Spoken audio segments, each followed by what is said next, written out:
नमस्कार, मैं हूं आपके साथ प्रज्ञा। खबर संगम में आपका स्वागत है। बुलेटिन की शुरुआत करें उससे पहले नजरें हेडलाइंस पर।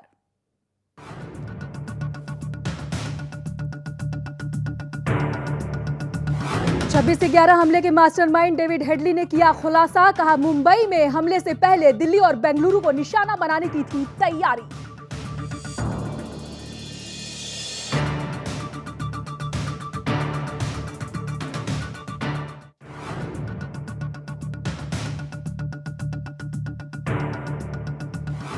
अफजल गुरु की फांसी की बरसी पर कश्मीर घाटी में 9 से 11 फरवरी तक हाई अलर्ट हुआ जारी। अलगाववादी समूहों में किया हड़ताल का आह्वान।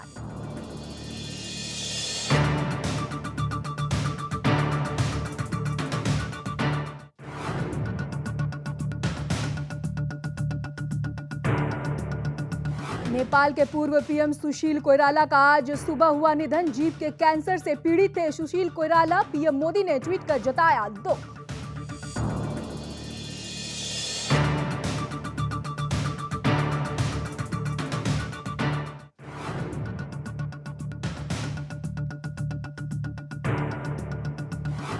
बजट सत्र की रणनीति को लेकर एनडीए में बैठक का दौर जारी। बीजेपी अध्यक्ष अमित शाह की अध्यक्षता में हुई एनडीए की बैठक में जीएसटी समेत कई विधेयकों पर हुई चर्चा। तो चलिए बुलेटिन की शुरुआत करते हैं इस वक्त की सबसे अहम खबर के साथ, और बात 26/11 हमलों से जुड़ी। जी हां, 26/11 हमलों की साजिश रचने वाले आतंकी डेविड हेडली ने शिकागो से, जहां सोमवार को वीडियो कॉन्फ्रेंसिंग के जरिए पहली बार मुंबई के स्पेशल कोर्ट में गवाही दी, तो वहीं दूसरे दिन भी यानी कि आज भी डेविड हेडली ने हमले को लेकर कोर्ट में कई सवालों के जवाब दिए हैं। गवाही के दौरान हेडली ने आतंकी साजिशों का खुलासा करते हुए कोर्ट में कहा कि मुंबई में हमले से पहले दिल्ली और बेंगलुरु को निशाना बनाने की तैयारी कर रहे थे। हेडली ने यह भी बताया कि साल 2006 में मुजम्मिल, मेजर इकबाल और साजिद मीर ने एक बैठक करके आतंकी हमले की लोकेशन तय की थी, जिसमें मुंबई, दिल्ली और बेंगलुरु के नामों पर चर्चा हुई थी और बाद में मुंबई के नाम पर सभी ने सहमति भी जताई थी। कोर्ट में हेडली ने यह भी बताया कि मुंबई हमलों से एक साल पहले यानी नवंबर 2007 में अबू ख्वाजा, साजिद मीर और खुद हेडली के बीच एक बैठक हुई थी। आपको बता दें कि सोमवार को गवाही के दौरान हेडली ने कोर्ट के सामने कबूल किया था कि साजिद मीर नाम के शख्स ने उसे भारतीय पासपोर्ट उपलब्ध कराया था। हेडली ने यह भी बताया कि साजिद मीर की ओर से भारतीय पासपोर्ट दिए जाने के बाद उसने 8 बार भारत की यात्रा की और इस दौरान 7 बार पाकिस्तान के रास्ते वो भारत भी आया और एक बार यूएस के रास्ते भारत में प्रवेश किया था।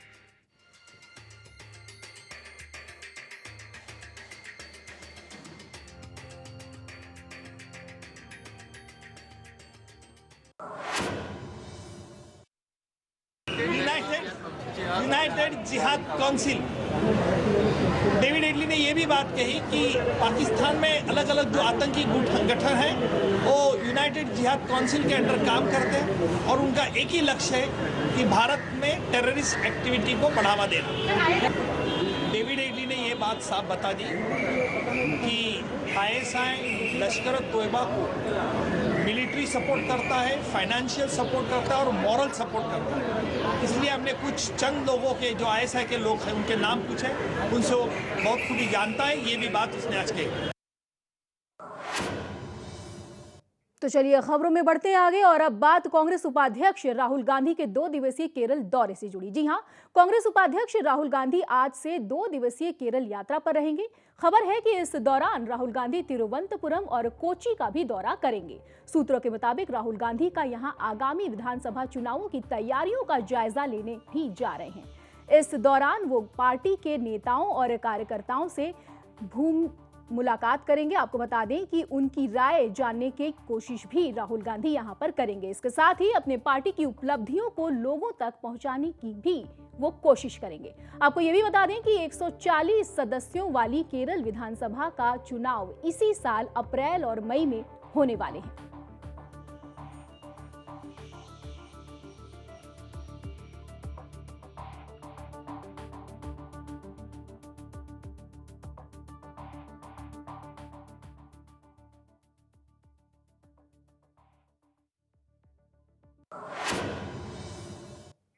तो इस वक्त की बड़ी खबर से आपको रूबरू करा दें। इस वक्त की बड़ी खबर सीधे जम्मू कश्मीर से आ रही है। इस वक्त की बड़ी खबर आपको बता दें कि जम्मू कश्मीर में पूरी तरह से अलगाववादी नेताओं ने बंद बुलाया है। अफजल गुरु की फांसी की बरसी पर घाटी में हाई अलर्ट भी जारी कर दिया गया है। तो इस वक्त की बड़ी खबर से आपको रूबरू करा दें, अलगाववादी समूहों ने पूरी तरह से जम्मू कश्मीर में बंद बुलाया है और 3 दिवसीय बंद का आह्वान किया गया है। इस वक्त की बड़ी खबर, पूरी घाटी में हाई अलर्ट भी जारी कर दिया गया है। तो अफजल गुरु की फांसी की बरसी के मद्देनजर अलगाववादी नेताओं ने जम्मू कश्मीर की पूरी घाटी में 9 से 11 फरवरी तक बंद का आह्वान किया है। और इस पूरे खबर पर ज्यादा जानकारी के लिए श्रीनगर से हमारे संवाददाता सैयद अहमद इस वक्त हमारे साथ फोन लाइन पर जुड़े हैं। सैयद, जिस तरह से घाटी में पूरी तरह से बंद का आह्वान किया गया है, सुरक्षा के क्या कुछ पुख्ता इंतजाम किए गए हैं?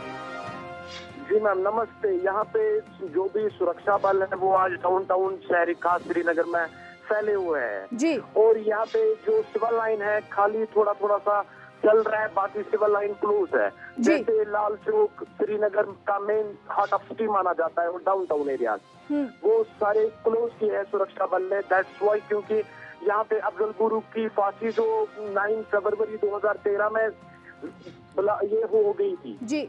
तो इसी वजह से आज सुरक्षा बल जो हुर्रियत लीडर्स है उन्होंने ये रिस्ट्रिक्शन दी थी कि कश्मीर बंद 9 फरवरी और 11 फरवरी को, क्योंकि 11 फरवरी मकबूल वक्त का दिन है। जी आपसे जी सैयद, आपसे ये भी जानना चाहूंगी, क्या अलगाववादी नेता सैयद अहमद और इनकी तरफ से कोई रैली निकालने की भी कोई योजना है?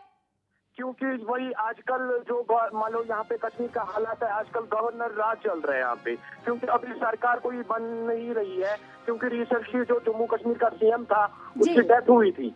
दैट्स वाई आजकल कोई सरकार नहीं बनी है, उसका सिलसिला जारी है। इसलिए डर रहे हैं कि कोई अपोजिशन में ऐसा ना हो कि कोई मान लो रैली वगैरह हुर्रियत कॉन्फ्रेंस की ना हो, कहीं पे स्टूल पलटिंग ऐसा वाकया कहीं पे नजर आ रहा है। जी, मसरत आलम और सैयद अली शाह गिलानी की तरफ से कोई रैली निकालने की भी योजना है? जी हो सकता है। वो तो सिंपली बात है कि उनका मान लो ऐसा हो सकता है। जी मैम, हो सकता है। बहुत सारे जगह पे ऐसी रिस्ट्रिक्शन दैट्स व्हाई। जी, किसी भी तरह की अनहोनी को देखने से बचने के लिए बीएसएफ की तरफ से किस तरह के पुख्ता इंतजाम किए गए हैं? हाँ, कहीं जगहों पे बहुत सारा रिस्ट्रिक्शन इसलिए क्योंकि डाउनटाउन जो है वहाँ पे संडे और फ्राइडे को आम दिन में भी स्टूल पेल्टिंग होती रहती है।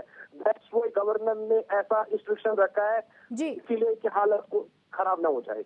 जी, बहुत बहुत शुक्रिया इन तमाम जानकारी के लिए। तो आपको बता दें कि जम्मू कश्मीर की पूरी घाटी में 3 दिन के बंद का आह्वान किया गया है और इसके मद्देनजर पूरी घाटी में हाई अलर्ट भी जारी कर दिया गया है। तो चलिए आपको बताते हैं कि जम्मू कश्मीर में सरकार बनने को लेकर सस्पेंस अभी भी खत्म नहीं हुआ है। जहां आपको बता दें पीडीपी 15 फरवरी के बाद सरकार बनाने को लेकर अंतिम फैसला लेगी। तो वही मिली जानकारी के अनुसार पीडीपी ने सोमवार शाम बीजेपी को ये सूचना भी दी है कि सूत्रों के मुताबिक पुराने फॉर्मूले पर सरकार बनाने के आसार भी नजर आ रहे हैं।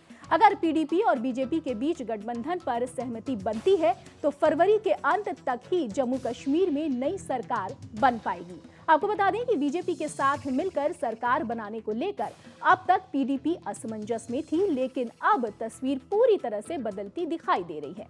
उम्मीद ये भी जताई जा रही है कि 15 फरवरी के बाद जम्मू कश्मीर में नई सरकार का गठन हो सकता है।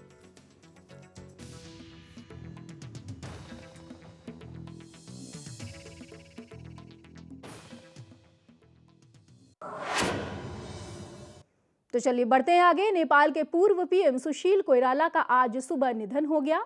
वो 78 साल के थे और उनको सांस लेने में काफी तकलीफ भी हो रही थी। वो जीभ के कैंसर से भी पीड़ित थे। उनके पार्थिव शरीर को काठमांडू में पार्टी मुख्यालय में अंतिम दर्शन के लिए रखा जाएगा, जहां पर उनको श्रद्धांजलि दी जाएगी। खबर यह भी है कि कोइराला का अंतिम संस्कार बुधवार को किया जाएगा। आपको बता दें कि भारत के बनारस में जन्मे कोइराला ने साल 1994 में राजनीति में कदम रखा था और 1960 में शाही अधिग्रहण के बाद वो 16 साल तक भारत में राजनीतिक निर्वासन में थे।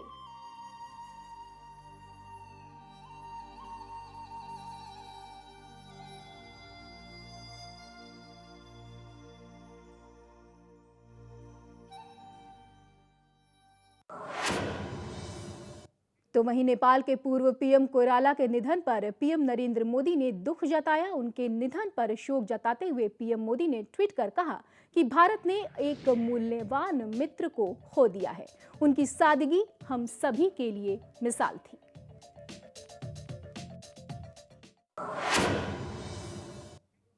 चलिए बढ़ते आगे। नेपाल में पिछले कई महीनों से चल रहे मधेशी आंदोलन की आग अब ठंडी होती नजर आ रही है। जी हां, आपको बता दें कि नेपाल में नए संविधान का विरोध कर रहे मधेशियों ने पिछले 5 महीनों से भारत नेपाल सीमा पर चल रही नाकाबंदी को खत्म कर दिया है। गतिरोध खत्म होने के साथ ही एक बार फिर से नेपाल को पेट्रोलियम, दवाइयां और दूसरे जरूरी सामानों की आपूर्ति बहाल हो जाएगी। यूनाइटेड डेमोक्रेटिक मधेशी फ्रंट के नेताओं ने बैठक के बाद भारत नेपाल सीमा पर लगी नाकेबंदी को खत्म करने का फैसला किया है। सूत्रों की माने तो मधेशियों का ये भी कहना है कि नेपाल की जनता बुरा दौर देख रही है और वो इस वजह से प्रदर्शनों, हड़तालों, सीमा पर बंदी, सरकारी दफ्तरों पर तालाबंदी को वापस ले रहे हैं। हालांकि मधेशियों का ये भी कहना है कि मांग पूरी होने तक आंदोलन को जारी रखा जाएगा।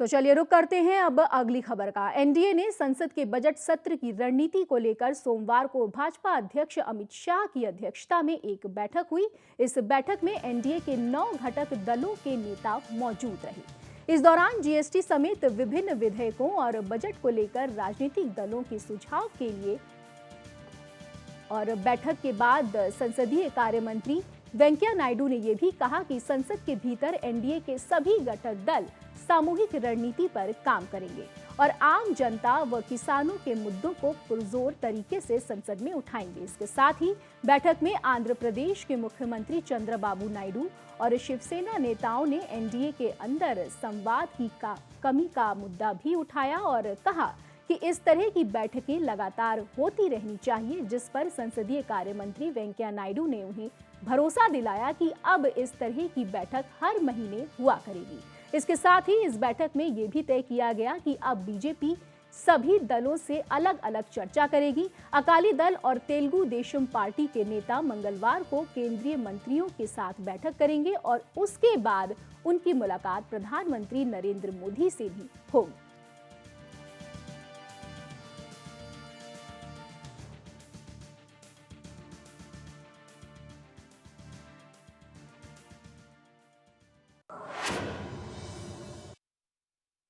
To evolve a common strategy on larger issues that are likely to be discussed in Parliament.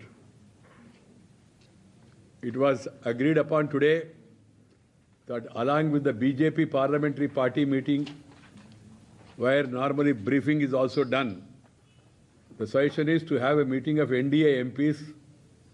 They also need to be briefed about various initiatives of the government and various legislations that are likely to come before the Parliament. That's one concrete suggestion which was agreed upon by all. Secondly, the details of the budget session were also presented before the meeting, the bills that are likely to come, the issues that are likely to be taken up by the government and by the opposition. And it is also suggested that information sharing on assistance to states, fund release, etc., should also be informed to all the members of Parliament. Uttar Pradesh के पूर्व मुख्यमंत्री व Samajwadi party के मुखिया मुलायम सिंह यादव ने party के नेताओं और कार्यकर्ताओं को जमकर फटकार लगाई है। जी हां, आपको बता दें कि मुलायम सिंह ने साफ तौर पर यह कह दिया है कि सरकार ने बहुत कम काम किया है, लेकिन आपको बता दें, माफ करिएगा, सरकार ने बहुत ज्यादा काम किया है, लेकिन जनता को बताने वाला कोई भी नहीं है कि सरकार ने क्या कुछ विकास के कार्य पूरे सूबे में किए हैं। उन्होंने ये भी कहा कि सपा गूंगों की पार्टी बनकर रह गई है। नेता और कार्यकर्ता अगर पार्टी मुख्यालय में ही रहेंगे तो चुनाव कौन जिताएगा। गुस्से में मुलायम सिंह ने यहां तक चेतावनी दे दी कि अगर हम एमएलसी का चुनाव हार गए तो कोई लोग को पार्टी से बाहर किया जा सकता है। आपको बता दें कि इसके साथ ही उन्होंने कार्यकर्ताओं को भी आड़े हाथों लेते हुए कहा कि सपा सरकार ने बेहतर काम किया है। इस बात को कोई जनता के बीच जाकर बोलता नहीं है। लगता है कि समाजवादी पार्टी गूंगे और बहरों की पार्टी हो गई है। मुलायम सिंह यादव ने यही नहीं रुके और उन्होंने ये भी कहा कि पूर्व मंत्री अंबिका चौधरी और नारद राय पर गुस्सा उतारा और ये कहा कि लोकसभा चुनाव में इन लोगों ने मेरा नाश किया है। परिवार के केवल 5 लोग ही जीते। अगर लोकसभा चुनाव में हमारी 35 से 40 सीटें आती तो दिल्ली में हमारी सरकार बनने से कोई नहीं रोक सकता था।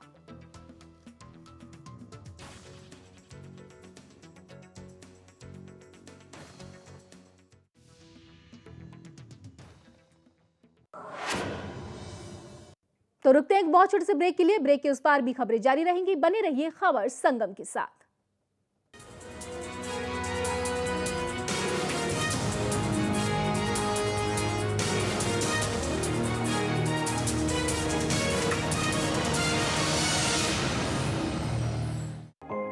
MSG ब्रांड वाले जल्दी ही लॉन्च करने वाले हैं। सुई से लेके हाथी तक, यानी घर का सारा सामान, पूरी घरेलू चीजों का एक भंडार लेके आ रहे हैं। आप हमें ब्रांड एम्बेसडर बनाने आए हो। हमने कहा तो फिर आपको पहले ये श्योर करना होगा कि आप क्वालिटी नंबर 1 देंगे। कहने लगे गुरुजी वायदा करते हैं कि जो क्वालिटी कहेंगे वही क्वालिटी देंगे, तो हमें लिखित में चाहिए। तो उन्होंने ये लिखित में हमें दिया। अच्छी लैब से चेक किया जाएगा तो सर्टिफाइड होगा, तो आपके घरों में बिना जहर वो ऑर्गेनिक प्रोडक्ट आने वाले हैं। क्योंकि ऑर्गेनिक नहीं होगा तो जिंदगी में जहर घुलता रहेगा, और ऑर्गेनिक यानी super duper quality, number 1 quality ला रहे हैं। और सारे प्योर प्रोडक्ट आने वाले हैं। जो लिफाफे के बाहर होगा मजमून भी वही होगा। जॉब को लेकर है हैरान या इनकम को लेकर है परेशान? अब ना हो हैरान और ना परेशान। ग्लोबल आपको देगा full time part time job with trusted brands. Call now 1800-137-3009।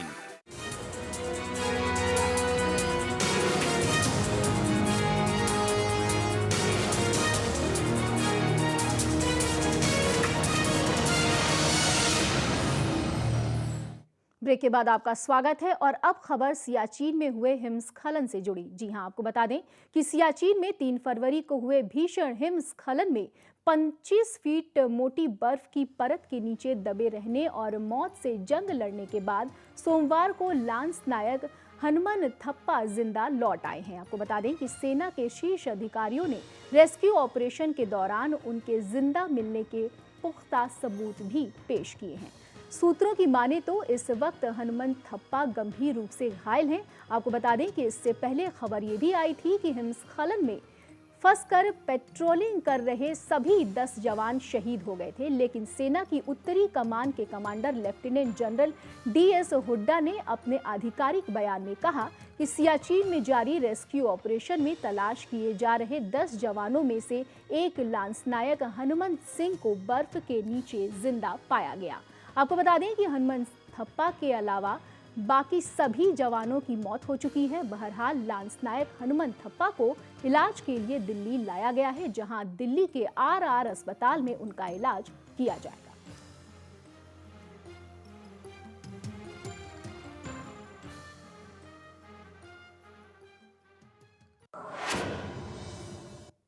चलिए, और अब खबर ट्रेन से यात्रा करने वाले यात्रियों से जुड़ी। आपको बता दें कि ट्रेन पैसेंजर्स के लिए भारतीय रेल 3 नई सुविधाओं की शुरुआत करने वाली है, जिससे ट्रेन यात्रियों का सफर और भी सुहाना हो जाएगा। आपको बता दें कि ई-टिकट पर अब ऑनलाइन बोर्डिंग स्टेशन बदलने की सुविधा शुरू होने जा रही है। IRCTC के इसके लिए बुक टिकट हिस्ट्री में नई व्यवस्था की है, जिसके तहत ट्रेन रवाना होने के 24 घंटे पहले अब यात्री अपने बोर्डिंग स्टेशन में बदलाव कर सकते हैं। ये सुविधा टिकट पर दर्ज स्टेशन से आगे वाले स्टेशनों पर ही मिल सकेगी।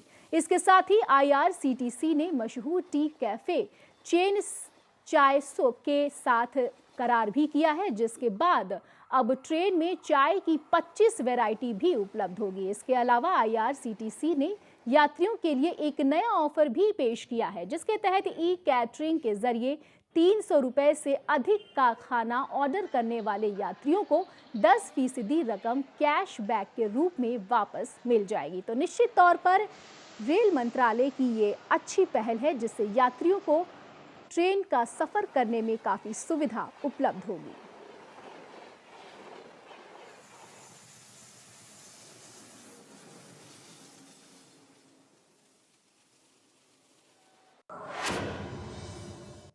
तो चलिए बढ़ते हैं खबरों में आगे और अब आपको दर्शन कराते हैं गुजरात में बने मां खोडियाल के विश्व प्रसिद्ध मंदिर की, जहां दूर दराज से लाखों की तादाद में श्रद्धालुओं का तांता लगा रहता है। इस भव्य मंदिर के बारे में ये मान्यता है कि जो भी मां का भक्त मां के इस दरबार में सच्चे दिल से मन्नत मांगने आता है, वो कभी भी इस दर से खाली हाथ नहीं लौटता है। आपको बता दें कि गुजरात के पाटन जिला के समी तहसील के अंतर्गत रवाना गांव में मां खोडियाल का विश्व प्रसिद्ध मंदिर है। यहां हर साल की तरह इस साल भी विश्व स्तर के मेले का आयोजन हो रहा है। इस मेले का आयोजन हर साल 9 फरवरी से 22 फरवरी तक होता है, जिसकी आज से शुरुआत भी हो गई है। इस मेले को बढ़ियार पंथ के सबसे बड़ा मेला भी माना जाता है। इस मेले को लोग मिनी कुंभ के नाम से भी जानते हैं। तो आपको बता दें, जिसमें देश विदेश से लाखों की तादाद में श्रद्धालु मां के मंदिर में दर्शन करने के लिए आते हैं। मान्यता तो ये भी है कि जो भी श्रद्धालु यहाँ तिल गुड़ शक्कर मिलाकर प्रसाद अर्पण करते हैं, मां खोडियार उनकी हर मन्नत को अवश्य पूरा करती हैं। तो निश्चित तौर पर इस मंदिर में जो भी श्रद्धालु सच्चे दिल से मन्नत मांगते हैं, उनकी मनोकामना मां खोडियाल पूरा करती हैं।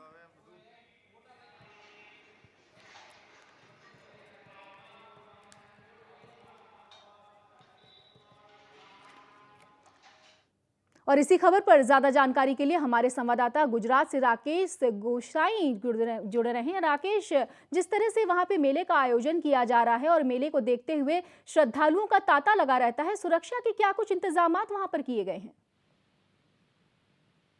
जी राकेश, आप तक आवाज आ रही है मेरी? जी प्रज्ञा जी, जिस तरह से मेले का आयोजन वहां पे किया जा रहा है, सुरक्षा के क्या कुछ इंतजामात किए गए हैं?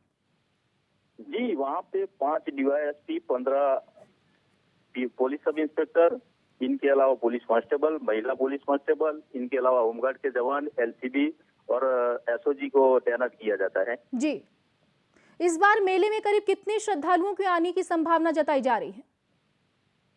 जी, 30 लाख से ज्यादा पब्लिक आएगी दर्शन करने के लिए। और आज पहला दिन है। पहले दिन करीबन 25,000 से ज्यादा लोगों ने मां खोडियाल के दरबार में आके मां का दर्शन करके धन्यता अनुभव किया है। जी, आज जैसे मेले का पहला दिन बताया जा रहा है, तो पहले दिन को देखते हुए कैसी रौनक वहां पे, किस तरह का नजारा देखने को मिल रहा है? जी, क्या कुछ रौनक लगाए गए हैं जी? 1000 से ज्यादा स्टॉल वहाँ पे स्टॉल लगाए गए हैं। लोगों का आना जाना शुरू हो चुका है। आज पहला दिन है जी। और 7वें और 8वें के दिन यहाँ पे भारी मात्रा में दर्शनार्थियों दर्शन करने के लिए आते हैं। जी, बहुत बहुत शुक्रिया राकेश इन तमाम जानकारी के लिए। तो आपको बता दें कि आज से 22 फरवरी तक मेले का आयोजन किया जाएगा और उसको देखते हुए पूरे इलाके में सुरक्षा के पुख्ता इंतजाम भी किए गए हैं। चलिए बढ़ते आगे। वाराणसी से सांसद और देश के प्रधानमंत्री नरेंद्र मोदी आगामी 22 फरवरी को अपने संसदीय क्षेत्र वाराणसी के दौरे पर आ सकते हैं। आपको बता दें कि 22 फरवरी को रविदास की 639वीं जयंती भी है और प्रधानमंत्री नरेंद्र मोदी रौदासियों के सबसे बड़े उत्सव रविदास जयंती के अवसर पर सिर गोवर्धनपुर स्थित रविदास के मंदिर में दर्शन पूजन के लिए आ सकते हैं। इसी कार्यक्रम की तैयारियों की समीक्षा करने के लिए सामाजिक न्याय एवं आधिकारिकता राज्य मंत्री विजय सांपला अपने 2 दिवसीय दौरे पर वाराणसी पहुंचे, जहां पहुंचकर उन्होंने पीएम मोदी के आगामी दौरे की तैयारियों को लेकर मंदिर का परीक्षण भी किया। तो आपको बता दें, प्रधानमंत्री नरेंद्र मोदी अपने संसदीय क्षेत्र वाराणसी का दौरा 22 फरवरी को कर सकते हैं।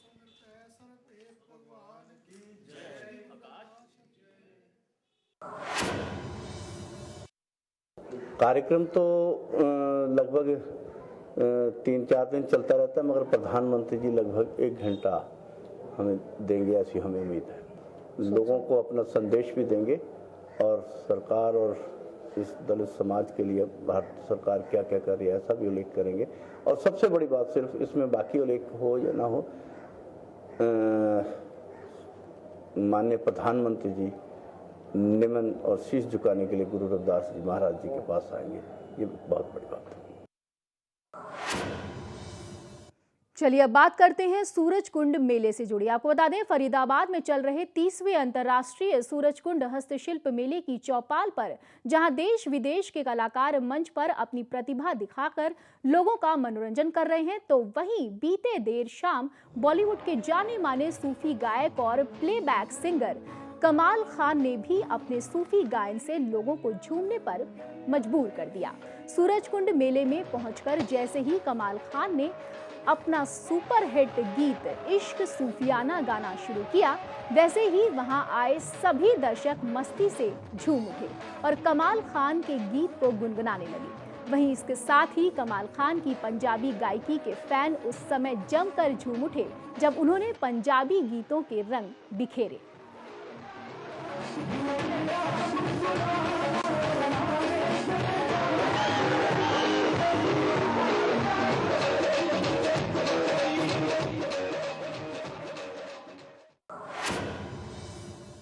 तो फिलहाल के लिए इस वक्त की बुलेटिन में बस इतना ही। देश दुनिया की तमाम बड़ी खबरों के लिए देखते रहिए खबर संगम। जाने से पहले आपको छोड़ जाते हैं मौसम के हाल पर।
सर्वधर्म संगम, धर्म के सच्चे प्रहरी।